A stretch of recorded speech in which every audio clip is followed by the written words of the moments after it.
बिस्मिल्लाहिर्रहमानिर्रहीम, अस्सलाम वालेकुम। हमारा आज का लेसन है स्टेटमेंट। ये यूनिट नंबर 8 है, लॉजिक। तो कल लास्ट लेसन, कल तो मैं नहीं कह सकता, लेकिन लास्ट लेसन हमने लॉजिक के बारे में पढ़ा था।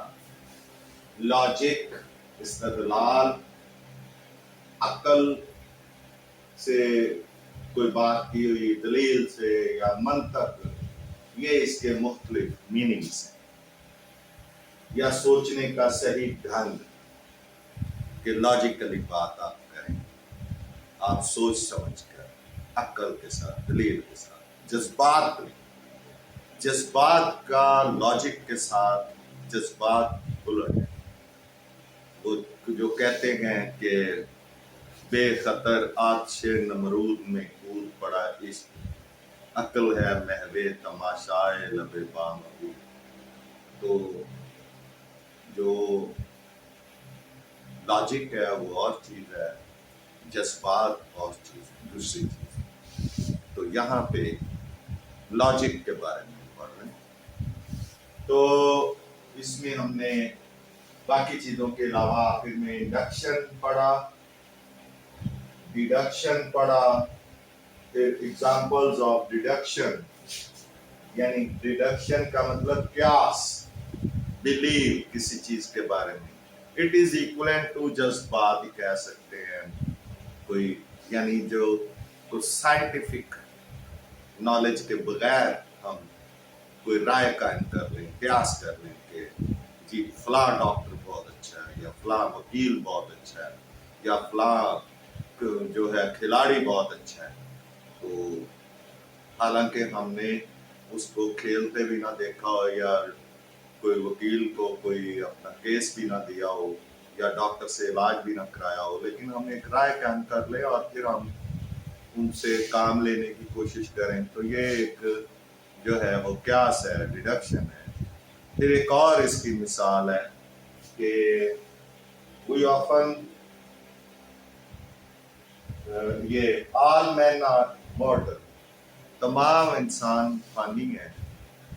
तो जब we are man therefore we are mortal, तो हम भी चूंकि इंसान है इसलिए हम भी फानी है, हमें भी चले जाना है इस दुनिया से। तो ये इस तरह से हमने का लास्ट लेसन पढ़ा।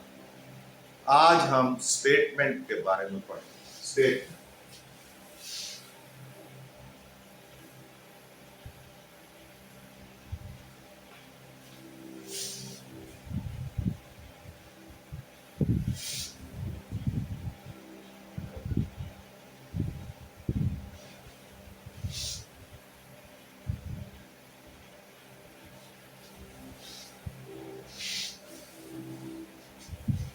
स्टेटमेंट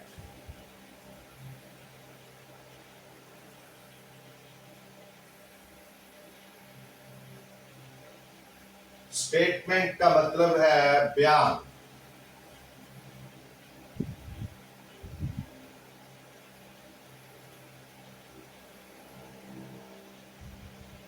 कहते हैं ना स्टेटमेंट देनी है, फलां की स्टेटमेंट लेनी है यानी बयान लेना है, या फलां ने स्टेटमेंट दी यानी अपना बयान दिया। A sentence or mathematical expression, यानी स्टेटमेंट क्या है? A sentence, एक जुमला। A sentence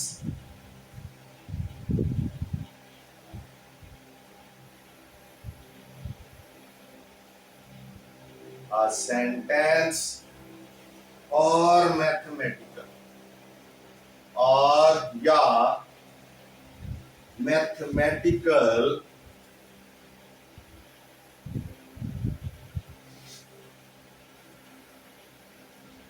यानी रियाजी की, मैथमेटिकल रियाजियाती एक्सप्रेशन, यानी रियाजी की कोई एक्सप्रेशन यानी लाइन जिसमें मैथ्स के बारे में कुछ लिखा हो, mathematical expression which may be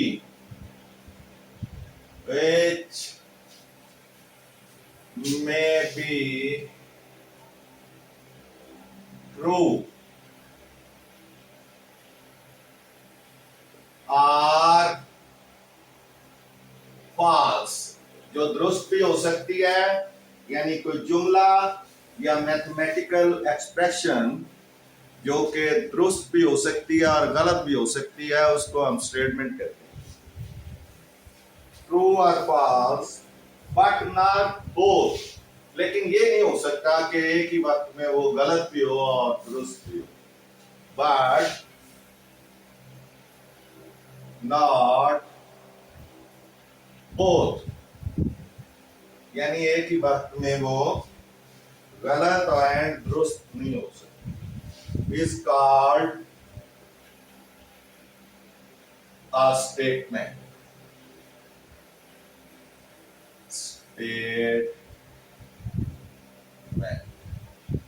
यानी स्टेटमेंट ऐसा सेंटेंस या मैथमेटिकल एक्सप्रेशन है which may be right or wrong, क्योंकि वो तो हमें उसका बाद में जब हम उसको कैलकुलेट करेंगे या इन्वेस्टिगेट करेंगे तो फिर हमें पता चलेगा कि वो राइट है या रॉन्ग है। लेकिन ये नहीं हो सकता कि वो राइट भी हो और रॉन्ग भी हो एक ही टाइम में। इस कार्ड स्टेटमेंट सपोज जैसे किसी वक्त सोचा गया कि mosquito is the cause of malaria, यानी मॉस्किटो मच्छर जब काटता है इंसान को तो मलेरिया हो जाता है। तो ये एक क्या है, सेंटेंस है। इट मे बी राइट और रॉन्ग, यही सोचा गया। फिर उसके बारे में जो है वो मालूमात इकट्ठी की गई और एक्सपेरिमेंट्स किए गए और फिर उससे ये बात साबित हो गई कि वाकई mosquito is the cause of malaria. Mosquito has plasmodium, which is the cause of malaria. तो वो एक अलग बहस है। और फिर मैथमेटिकल एक्सप्रेशन यानी 2 + 2 = 4, या हम लिख सकते हैं 3 + 5 = 6। तो ये रॉन्ग है, ये रॉन्ग है, फॉल्स है और ये ट्रू है। ये नहीं हो सकता कि एक ही वक्त में ये ट्रू भी हो, फॉल्स भी हो और इसी तरह ये भी ट्रू और फॉल्स। ये दोनों मैथमेटिकल एक्सप्रेशंस हैं। हमने सेंटेंस का भी बता दिया आपको कि mosquito is the cause of malaria, तो हमने ये भी बता दिया। इसके बाद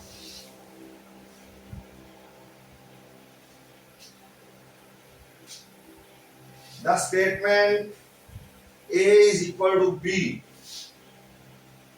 the statement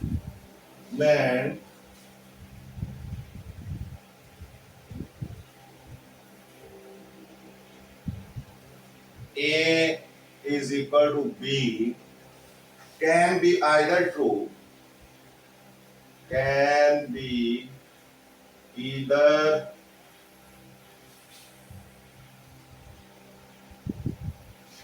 either true or false, यानी ये या तो दुरुस्त हो सकती है या फॉल्स हो सकती है, गलत हो सकती है। ये नहीं हो सकता कि ये ठीक भी हो और गलत भी हो। सिमिलरली इसी तरह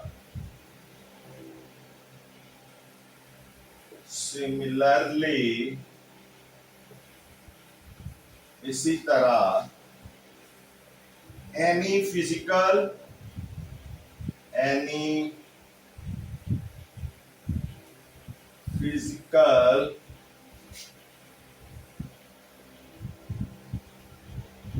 और केमिकल थ्योरी और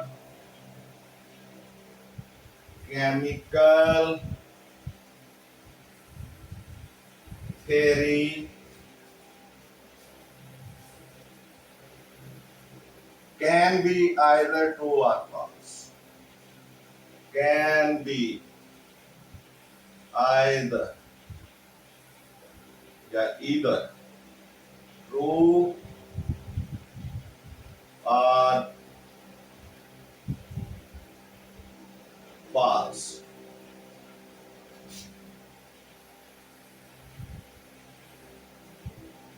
और false. इसी तरह कोई फिजिकल या केमिकल थ्योरी हम कैन करें, जैसे डाल्टन्स एटॉमिक थ्योरी। थ्योरी क्या होती है? थ्योरी होती है एक स्टेटमेंट विच में बी ट्रू और फॉल्स, उसके बाद उसमें वर्क किया जाता है, उसके बारे में फिर डिडक्शंस निकाली जाती हैं, फिर उसको बल्कि उस थ्योरी को एक्सपेरिमेंटली प्रूव करने की कोशिश की जाती है। अगर वो एक्सपेरिमेंटली प्रूव हो जाए तो वो लॉ बन जाता है, अगर वो ना प्रूव ना हो, तमाम साइंटिस्ट उसको उस वक्त के ना माने, कंसल्टेड साइंटिस्ट, तो वो थ्योरी ही रहती है। तो ये डिफरेंट चीजें हैं जो इसमें आएंगी रिलेटेड, तो वो मैं आपको बताता हूँ। तो theory is a statement which may be true और फॉल्स।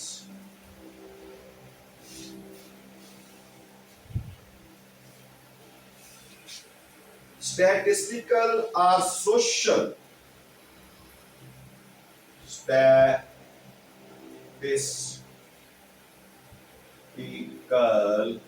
यानी शुमारियाती। ये क्या होगा?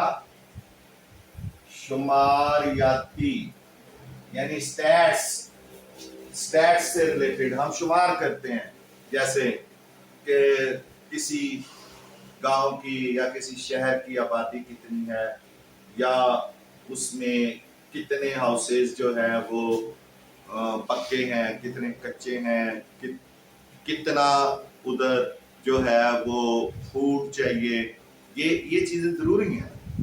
घरों के अफराद कितने हैं, ये सारा शुमारियात में आता है। वहाँ हॉस्पिटल्स कितने हैं, वहाँ जो है वो डाकखाने कितने हैं, वहाँ जिंदगी की कौन कौन सी कैसी सहूलियात के वाटर प्लांट्स कितने हैं, स्पोर्ट, तो ये सारी चीजें जो गिनी जाएंगी वो शुमारियात में है। तो स्टैटिस्टिकल और सोशल साइंसेस और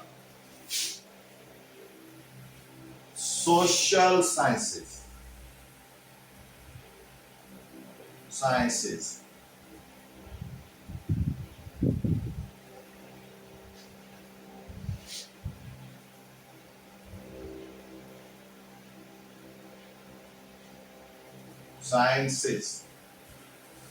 ये शुमारियाती या सोशल साइंसेस जो हैं उसमें इतना वो नहीं होता एक्यूरेट चीजें।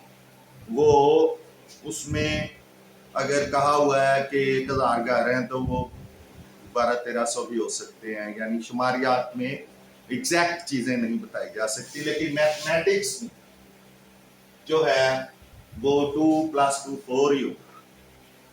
और जो ये है सोशल साइंस हो गई या स्टैटिस्टिकल जो है वो डाटा है, it is impossible to divide, it is in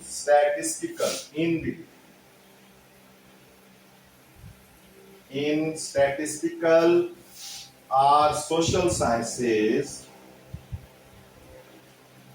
It is impossible.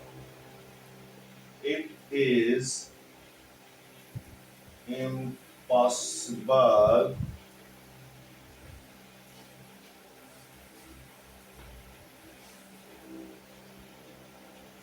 to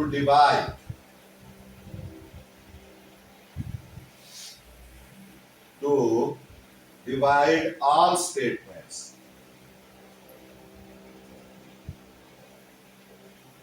all statements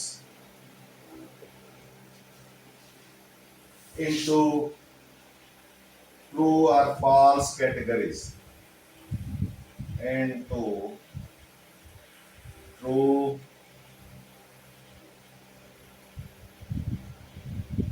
or false, यानी इसमें गुंजाइश होती है कि जो स्टेटमेंट बनी है वो ट्रू भी हो सकती है, फॉल्स भी हो सकती है, और एक ही टाइम में ट्रू और फॉल्स भी हो सकती है।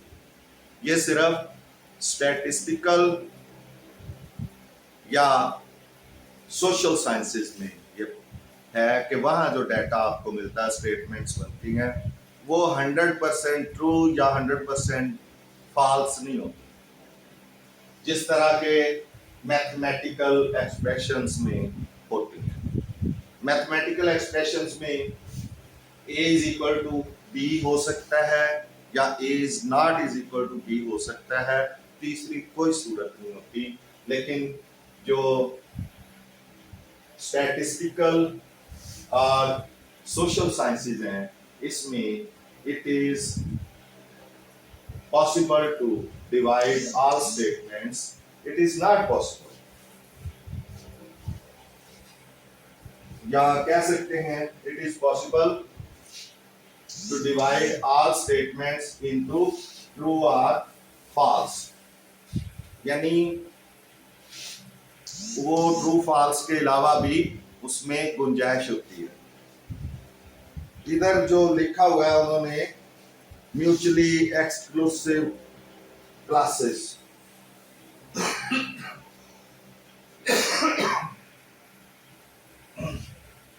all statements आप ट्रू फॉल्स लिखने की बजाय undecided.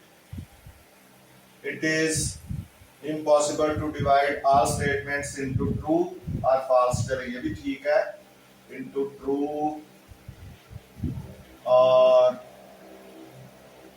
फॉल्स। और इसमें वो कह रहा है कि mutually exclusive classes, some statements में बी अनडिसाइडेड, यानी इसमें अनडिसाइडेड भी हो सकती है स्टेटमेंट। तो इस तरह से हमारे पास अब कुछ स्टेटमेंट्स हैं जो कि बिल्कुल ट्रू हैं, वो मैथ्स में है, mathematical. Here are some here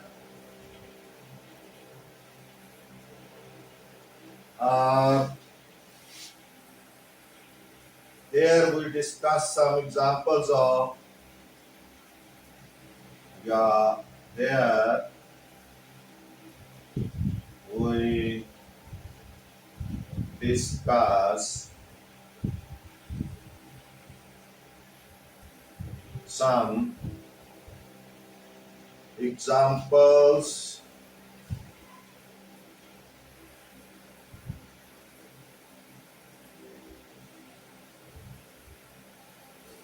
of mathematical statements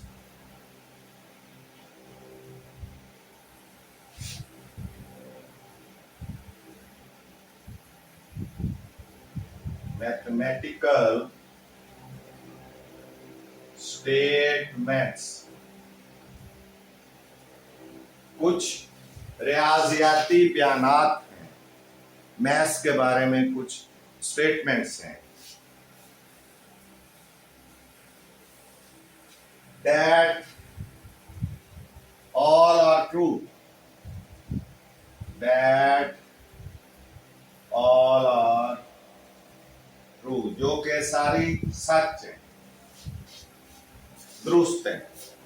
ये कुछ स्टेटमेंट्स हम लिखने लगे हैं मैथ्स के बारे में, क्योंकि मैथ्स की स्टेटमेंट या वो उनकी खूबी है कि या वो ट्रू हो सकती हैं या फॉल्स हो सकती हैं, टोटली।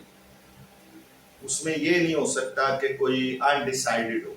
लेकिन जो स्टैटिस्टिकल या सोशल साइंसेस में स्टेटमेंट्स आएंगी वो अनडिसाइडेड हो सकती, उनमें मुश्किल होता है कि वो 100% ट्रू हो या फॉल्स। ये पॉइंट है जो मैं आपके सामने जो है वाज़ेह करना चाहता हूँ। I want to clear this point कि there is a difference between the statements of mathematics and statements of statistical और सोशल साइंसेस। तो नंबर 1 है स्टेटमेंट हमारी, for non zero real number x, for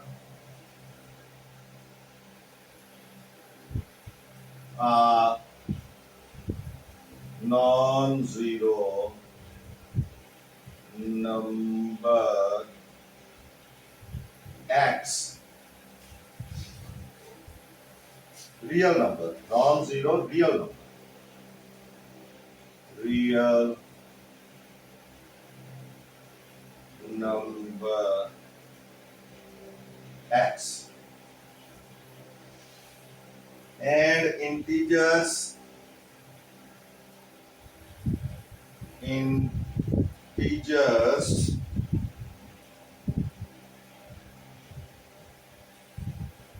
m and n, and we have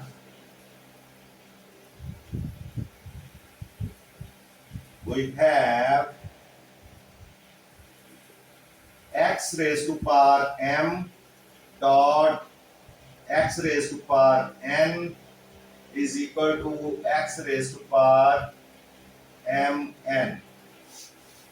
यानी उसने कहा है कि x जो है वो एक रियल नंबर है जो जीरो नहीं है। तो अगर वो जीरो हो तो फिर तो बात खत्म हो गई, फिर तो ये चीज बन ही नहीं सकती ना। जीरो की तो पावर जितनी मर्जी लिख ले वो उसमें जीरो ही रहना है।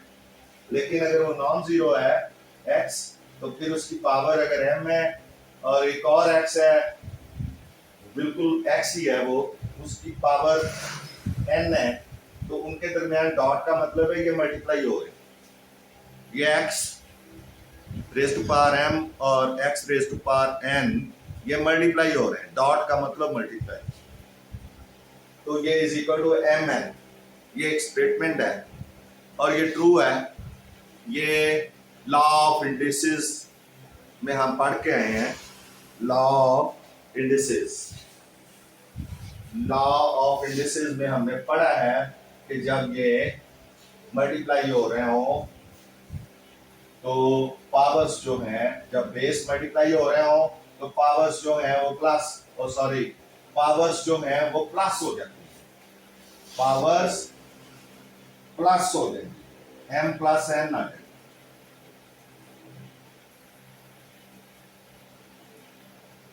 जब ये मल्टीप्लाई होंगे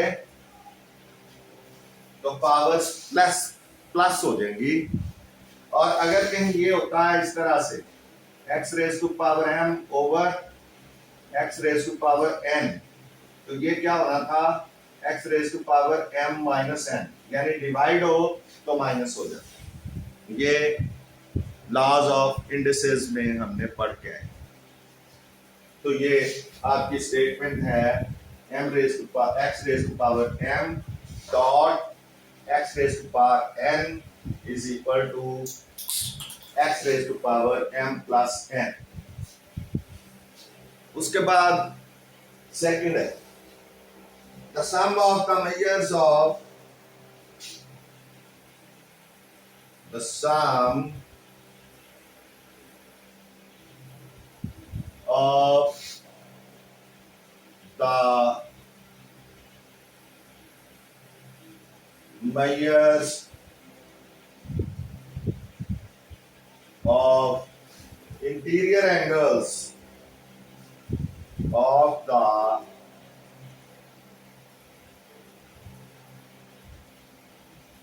interior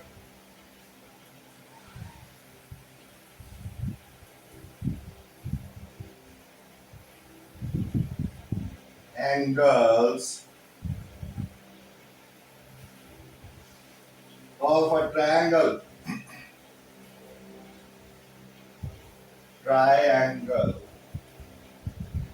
is 180 degree.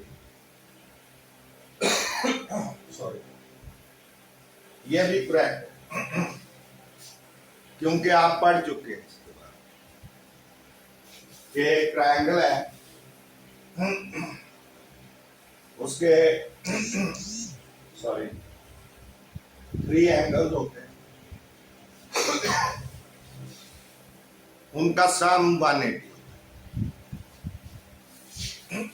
कभी ये हो जाके ये 30 है, ये भी 30 है, 60 हो गया और ये 120 हो गया, तो ये टोटल 180 हो।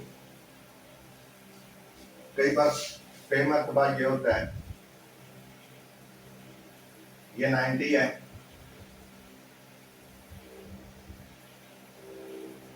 ये 45 है, ये भी 45 हो गया, 45 45 90 प्लस 90 180। फिर कई बार ये भी होता है, ये 90 है, ये 30 हो गया, ये 90, ये 60 हो गया।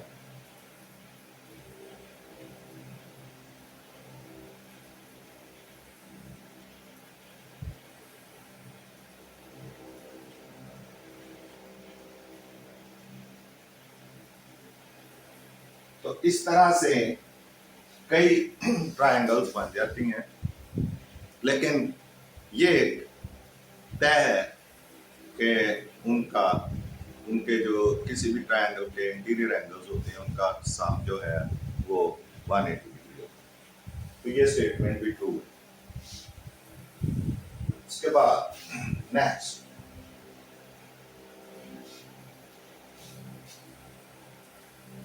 नंबर 3, the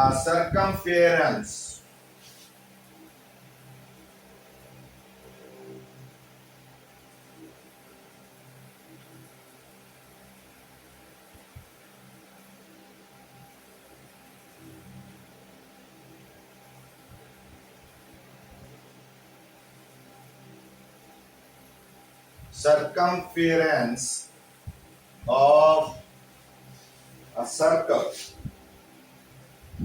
एक दायरे का Muhit, circumference of a circle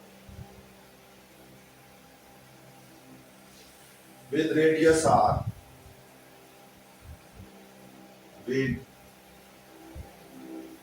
radius r is 2 pi r, यानी ये सर्कल है,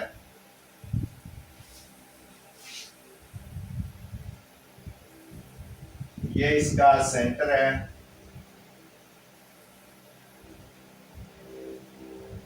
और यहां से इसकी साइड का जो फासला है ये रेडियस है, चाहे जिधर भी हम ले लें, ये रेडियस, ये radius.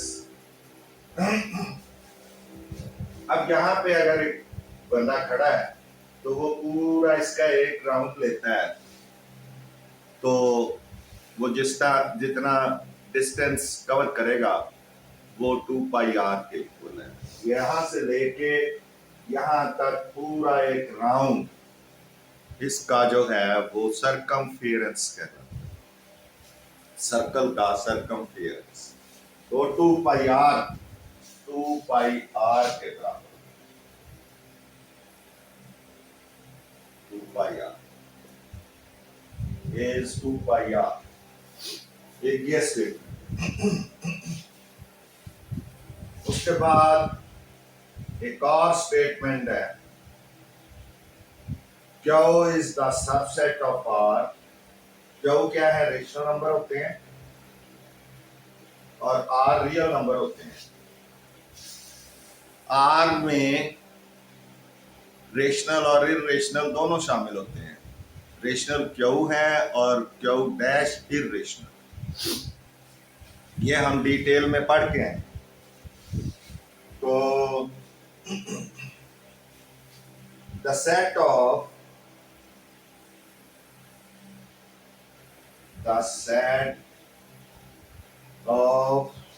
rational numbers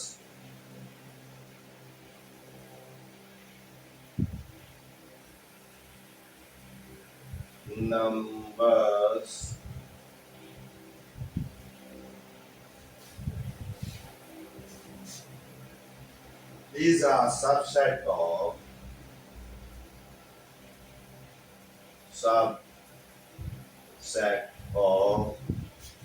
the set of real numbers. The set of real numbers। ये भी एक स्टेटमेंट है।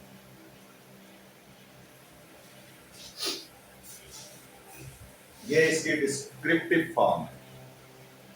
इस स्टेटमेंट की डिस्क्रिप्टिव फॉर्म है, Q is the subset of R, यानी the set of rational number। Q rational number है,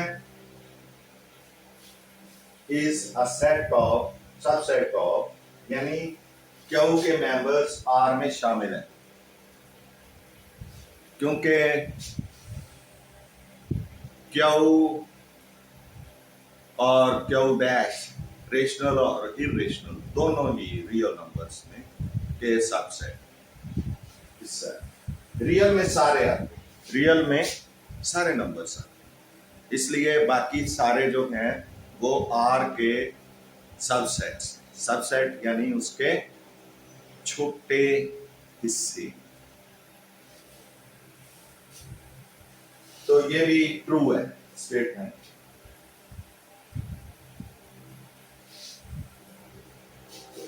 इसके अलावा the sum of number 5, the sum of 2 odd integers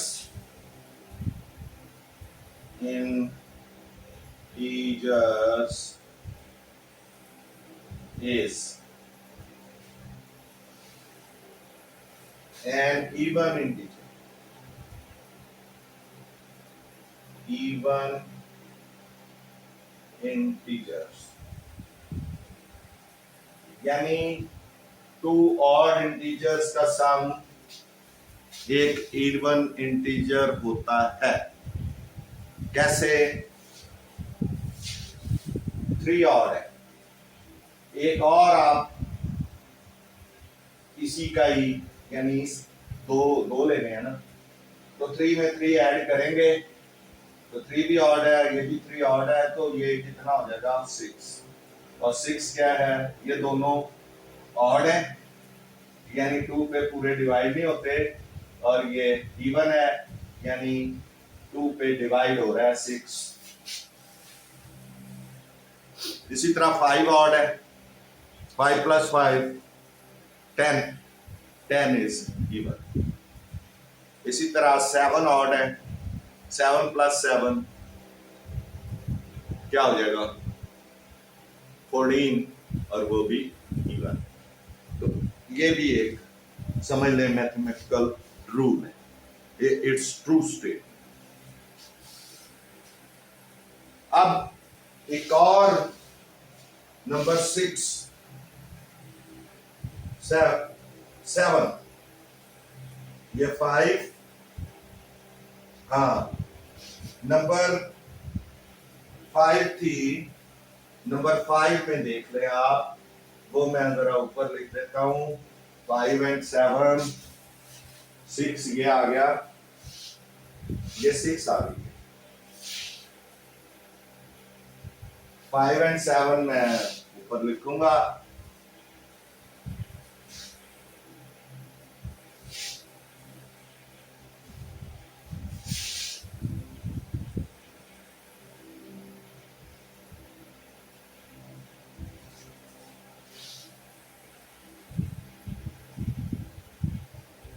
क्या ऐसा करते हैं, 6 बाद में करेंगे, इधर 5 कर देते।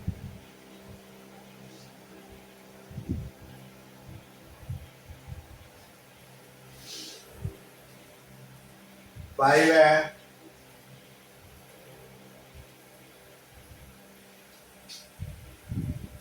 22/7, 22/7 is not the member of, is not the member of Q dash। Q dash क्या है, ये इरेशनल नंबर्स है। तो ये ठीक बात है कि 22/7 जो है ये रेशनल है, इट इज नॉट इरेशनल, क्योंकि इरेशनल नंबर जो हैं वो उनके बारे में भी हम पढ़ के आए हैं, वो क्यू डैश में आते हैं। They are non terminating and non curing recurring. वो नॉन टर्मिनेटिंग होते हैं जो इरेशनल नंबर होते हैं, और नॉन रिक्योरिंग होते हैं। जबकि रेशनल नंबर्स जो हैं ये नॉन टर्मिनेटिंग होते हैं लेकिन रिक्योरिंग होते हैं। तो it is also true 22/7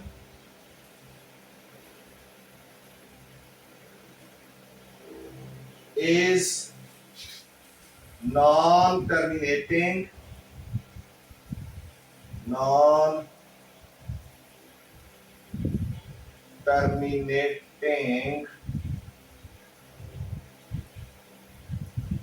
but recurring।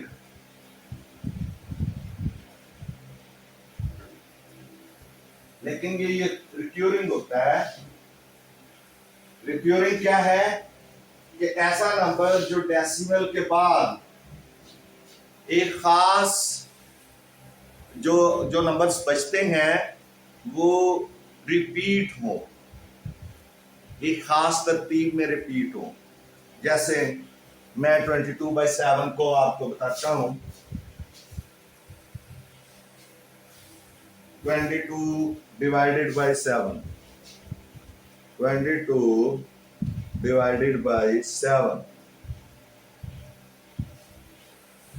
तो ये 22/7 जो है ये करने से ये तकरीबन आ रहा है 3.14285, फिर आ गया 7, फिर 14285 और डैश डैश, ये इस तरह चलता जाएगा। तो ये जो नंबर है ये 14285 ये रिपीट होते रहेंगे।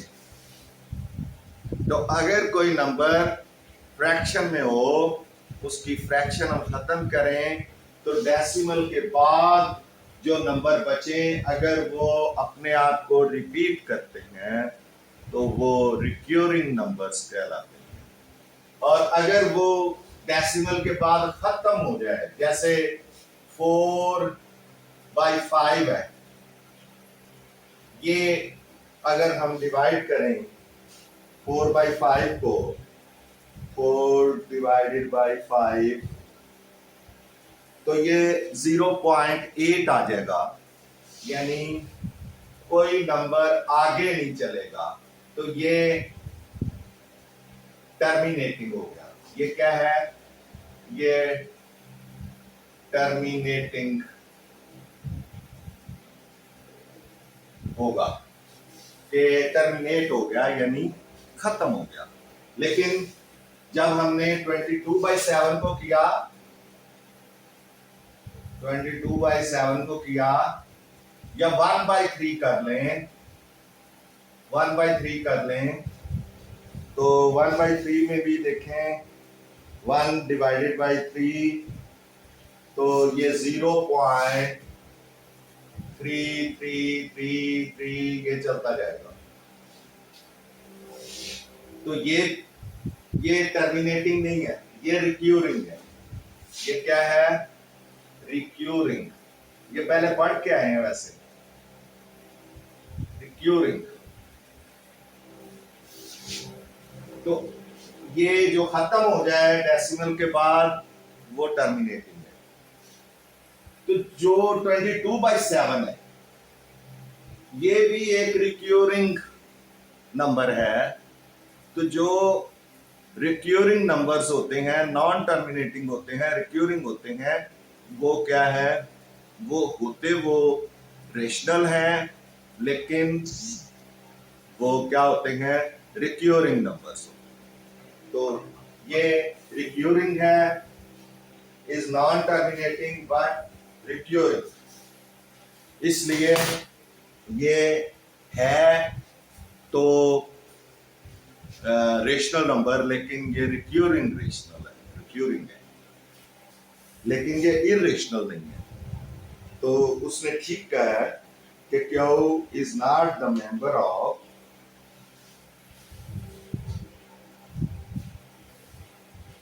क्यू डैश, क्योंकि क्यू डैश जो है ये इरेशनल नंबर है, जबकि क्यू रेशनल है, ये इरेशनल है।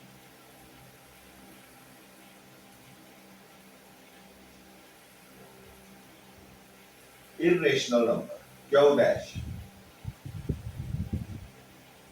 तो ये जो 22/7 है ये इरेशनल नहीं है, ये रेशनल है, इसलिए ये इरेशनल का सबसेट नहीं हो सकता। तो ये दुरुस्त है।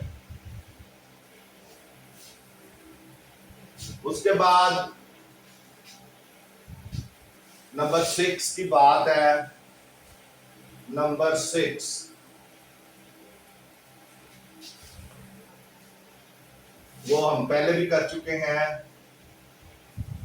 Statement number 6, the sum of two odd integers, the sum of two odd integers is even, is an integer, an even integer, an even integer. Example, suppose वो आपको बताया कि 3 ऑड है, इसको ऑड में ऐड करें तो 6 आ जाएगा। ये ऑड है दोनों, ऑड, और ये इवन है। या 5 + 5 ये भी ऑड है, तो ये 10 हो जाएगा। 7 + 7 ये ऑड है, 14 इवन। तो ये इस तरह काफी एग्जाम्पल्स हैं। उसके बाद लास्ट इसकी 7 स्टेटमेंट, x² - 5x + 6 = 0। तो ये जो है वो आप देख सकते हैं, अगर वेक्टर्स के बनाएं 3 × 2 = 6, x2 - 3x + 2x, बल्कि -2x, क्योंकि -5 आना है, + 6 = 0। इन दोनों में से x कॉमन लें x minus 3 minus 2 common, x minus 3 is equal to 0, x minus 3 common,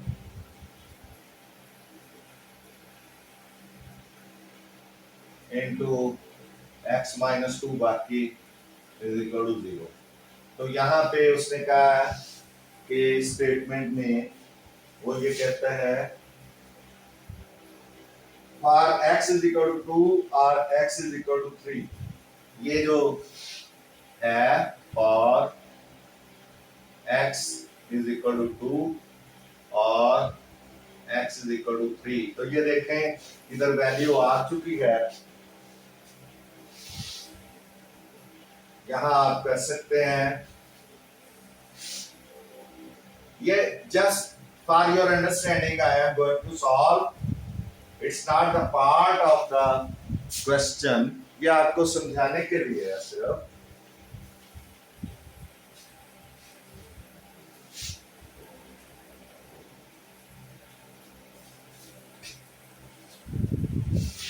x minus 3 is equal to 0 और x minus 2 is equal to 0, तो ये x is equal to 3 आ गया, x is equal to 2 आ गया, तो यही उसने कहा है for x is equal to 2 and x is equal to 3। तो ये दोनों चांसेस हैं, x की दोनों वैल्यूज हैं। तो ये इस तरह से ये 7 आपको उन्होंने स्टेटमेंट्स दी हैं जो ऑल आर करेक्ट। तो इस तरह से हमारा आज का लेसन खत्म होता है। आपसे गुजारिश है कि मैथ्स टीचर मियां असगर चैनल को सब्सक्राइब करें, वीडियोस को लाइक एंड शेयर करें और कमेंट्स जरूर करें। मिलते हैं नेक्स्ट लेसन में। अल्लाह हाफिज़।